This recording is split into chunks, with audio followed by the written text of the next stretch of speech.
Udah mulai ya. Ya.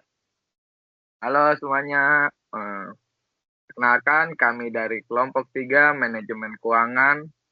Di sini kami akan mempresentasikan hasil tugas kelompok kami dengan topik rasio-rasio keuangan.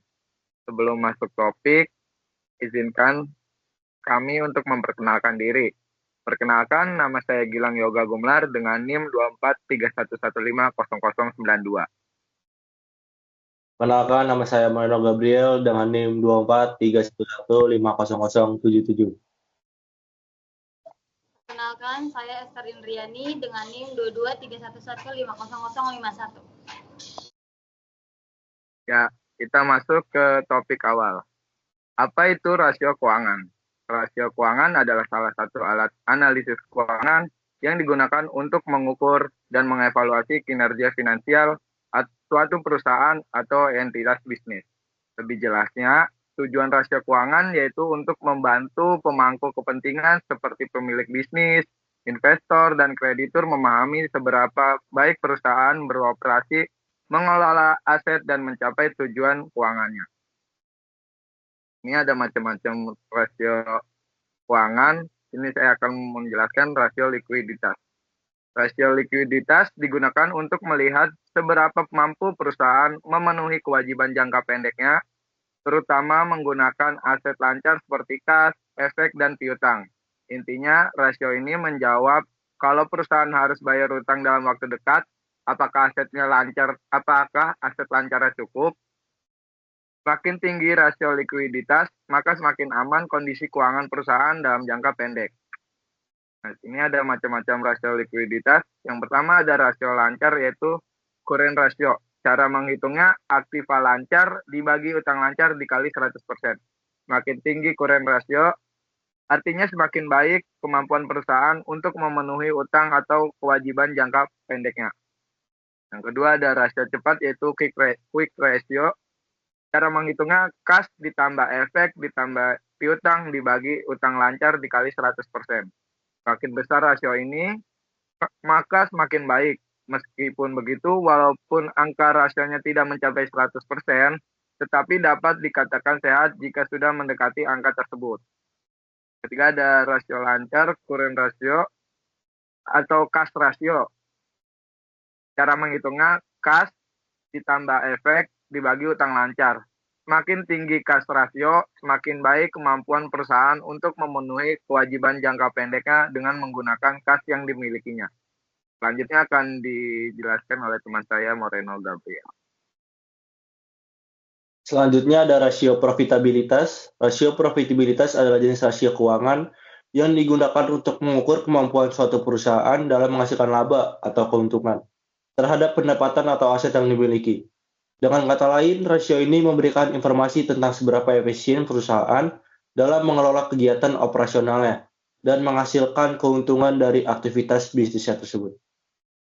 Yang pertama ada operating income ratio. Operating income ratio itu cara menghitungnya sama dengan penjualan neto dikurangin cost of goods sold atau HPP dikurangin earning before interest and tax, atau bisa dibilang EBIT dibagi penjualan neto dikali 100%. Angka rasio yang lebih tinggi umumnya lebih baik karena menggambarkan perusahaan efisien dalam operasionalnya dan pandai mengubah penjualan menjadi keuntungan. Selanjutnya dari return on asset atau ROA. Cara menghitung ROA sama dengan laba bersih setelah pajak dibagi total aset dikali 100%. ROA yang lebih tinggi biasanya dianggap lebih baik karena menunjukkan bahwa perusahaan lebih efisien dalam menghasilkan laba dari asetnya. Lalu selanjutnya juga ada margin laba kotor atau gross profit margin. Gross profit margin sama dengan penjualan neto dibagi cost of goods sold atau HPP dibagi penjualan neto dikali 100%. Hasil dari GPM umumnya dinyatakan dalam bentuk persentase. Semakin tinggi persentase ini, semakin besar laba kotor yang diperoleh perusahaan dari setiap pendapatan yang dihasilkan. Juga ada margin laba bersih atau net profit margin. Cara menghitung net profit margin sama dengan laba bersih setelah pajak dibagi penjualan neto dikali 100%. Semakin besar pula laba bersih yang diperoleh perusahaan dari setiap pendapatan yang dihasilkan dari penjualan produk atau jasa. Dan juga ada return on equity atau ROE sama dengan laba bersih setelah pajak dibagi jumlah equity dikali 100%. ROE yang tinggi biasanya dianggap sebagai tanda positif karena menunjukkan bahwa perusahaan dapat menghasilkan pengembalian yang baik bagi pemegang sahamnya. Lalu juga ada return on investment atau ROI sama dengan laba bersih setelah pajak dibagi jumlah aktiva dikali 100%. Semakin tinggi persentase ROI, semakin besar pengembalian atau keuntungan yang diperoleh dari investasi dibandingkan dengan biaya yang dikeluarkan. Rasio ini tidak mempertimbangkan faktor waktu, resiko, atau nilai waktu uang atau time value of money yang dapat memengaruhi nilai sebenarnya dari investasi dalam jangka panjang. Lalu juga ada rasio solvabilitas. Rasio solvabilitas adalah jenis rasio yang digunakan untuk mengukur kemampuan suatu perusahaan dalam memenuhi kewajiban jangka panjangnya, terutama utang-utang yang jatuh tempo dalam jangka waktu yang lebih dari 1 tahun.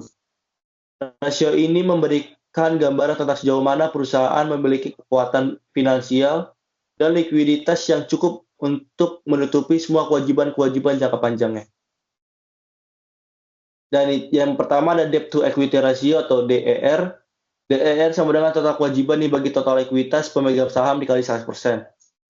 DER mengidentifikasikan sejauh mana perusahaan mengendalikan dana pinjaman atau utang dalam pembiayaan operasinya. Semakin tinggi DER, semakin besar tingkat utang perusahaan dalam nilai maksimum atau batas aman dari rasio ini yaitu 200%. Selanjutnya juga ada debt to asset ratio atau DER. DAR sama dengan total kewajiban dibagi total aktiva dikali 100%. Semakin tinggi presentasi rasio ini, maka semakin besar proporsi utang perusahaan dalam hubungannya dengan total asetnya. Selanjutnya diajukan oleh Kak Esther. Selanjutnya ada rasio aktivitas. Rasio aktivitas atau dikenal juga sebagai rasio efisiensi adalah jenis rasio yang digunakan untuk mengukur seberapa efisien suatu perusahaan dalam mengelola asetnya dan menghasilkan pendapatan dari aktiva operasionalnya. Jadi rasio ini dapat membantu Anda dalam mengevaluasi produktivitas dan efisiensi perusahaan dalam menggunakan aset-asetnya untuk mencapai tujuan keuangan.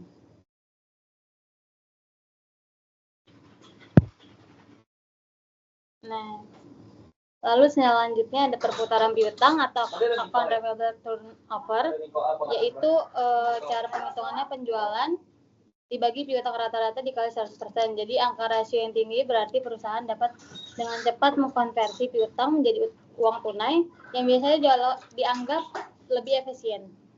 Lalu ada perputaran persediaan. Cara ngitungnya adalah penjualan dibagi persediaan dikali 100%. Jadi semakin tinggi rasio ini artinya semakin efisien perusahaan dalam mengelola persediaan dan mengkonversinya menjadi pendapatan. Lalu ada perputaran aktiva total. Cara menghitungnya adalah penjualan dibagi total aktiva dikali 100%. Perusahaan yang efisien dalam menghasilkan pendapatan dari asetnya cenderung memiliki rasio total aset turnover yang tinggi. Meskipun begitu, rasio ini dapat bervariasi secara signifikan antara berbagai sektor industri dan tergantung pada karakteristik bisnis perusahaan. Lalu ada perputaran aktiva tetap, yaitu cara penghitungannya penjualan dibagi aktiva tetap dikali 100%. Perusahaan yang efisien dalam menghasilkan pendapatan dari aset tetapnya cenderung memiliki rasio fixed asset turnover yang tinggi. Lalu yang terakhir ada perputaran modal kerja atau working capital turnover.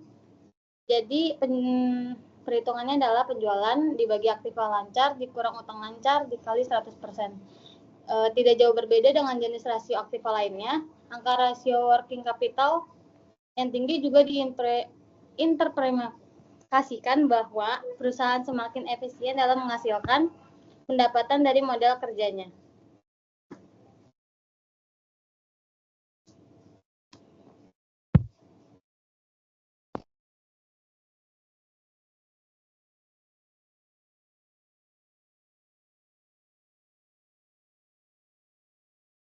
Mic belum dinyalain.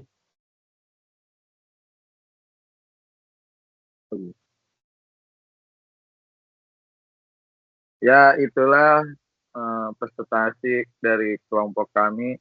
Kiranya presentasi kelompok kami dapat menambah wawasan kita semua dan Kiranya ada salah kata atau pengucapan, mohon dimaafkan.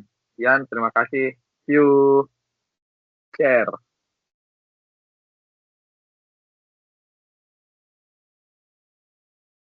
Ah, say.